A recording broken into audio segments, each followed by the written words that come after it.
নমস্কাৰ সকলোকে। আজি খুব এটা ইম্পৰ্টেণ্ট আৰু প্ৰায়ে মোক সুধি থকা প্ৰশ্নৰ এটাৰ কিছু উপায় আপোনালোকক জনাবলৈ ইচ্ছা কৰিছোঁ।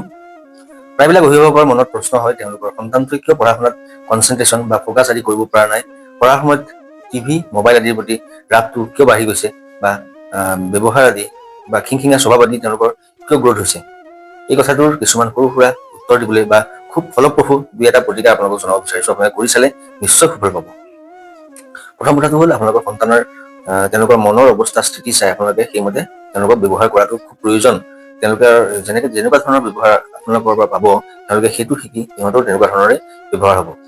ঠিক আছে, এতিয়া প্ৰথম কথাটো হ'ল, পঢ়াৰ সময়ত পঢ়াৰ টেবুলখন য'ত পাৰিব আপোনালোকে আপোনাৰ সন্তানৰ মুখখন সদায় উপুগমোৱা নহ'লে উত্তৰমুৱা হৈ বহাটো খুব দৰকাৰ। পঢ়াৰ টেবুলখন সদায় সেউজীয়া ৰঙৰ নহ'লে হালধীয়া ৰঙৰ হোৱাটো দৰকাৰ। নহ'লেও হালধীয়া বা সেউজীয়া ৰঙৰ এখন টেবুল ক্লথ পাৰি দিব। পঢ়া টেবুলৰ সন্মুখত সৰস্বতী আৰু গণেশ দেৱতাৰ দুখন ফটো ৰাখিব।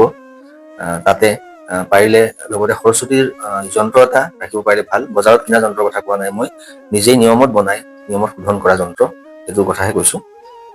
আৰু পঢ়াৰ সময়ত গণেশ দেৱতাৰ সৰু মন্ত্ৰ ওম গং গণপতি নমঃ, এইটো 3বাৰ জপ কৰিব। লগতে সৰস্বতী মাতৃৰ এটা খুব ভাল মন্ত্ৰ, সৰস্বতী মহাভাগে বিদ্যে কমলোচনে বিশ্বৰূপী বিশালাক্ষী বিদ্যাং দেহি নমস্তুতে।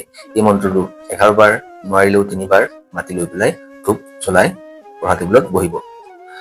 পঢ়া টেবুলৰ সদায় আপোনালোকে সন্তানটো বহাৰ কাষতে টেবুলৰ ওচৰতে 5টা মৌৰা চৰাই পাখি আৰু এটা বাঁহী একেলগে গাঁঠি পেলাই ৰাখি থবচোন। তেতিয়া পঢ়াত ফ'কাছটো বাঢ়িব আৰু চঞ্চলতা আদি কমি আহিব। তাৰ লগতে পঢ়াৰ সময়ত সদায় ধূপ ধূনা আদি জ্বলাই পঢ়িবলৈ একেবাৰে নাপাহৰিব। এটা আপোনালোকক খুব ভাল আৰু ফলপ্ৰসূ চাইণ্টিফিকেলি প্ৰুভেন টেকনিক এটা ক'ব বিচাৰিছোঁ, সেইটো হ'ল পম'ড'ৰ টেকনিক।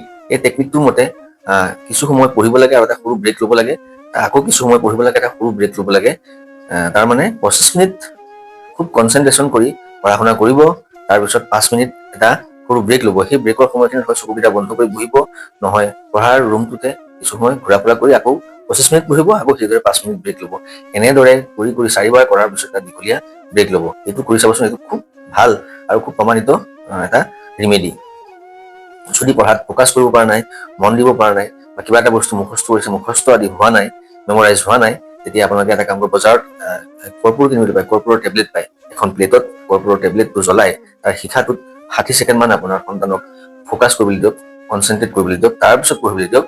খুব সোনকালে দেখিব পঢ়া মুখস্থও হৈছে আৰু কনচেনট্ৰেশ্যন আদিও বাঢ়িছে। এইখিনিয়ে হ'ল আপোনালোকৰ সকলোৱে কৰিব পৰা দুই এটা প্ৰতিকাৰ।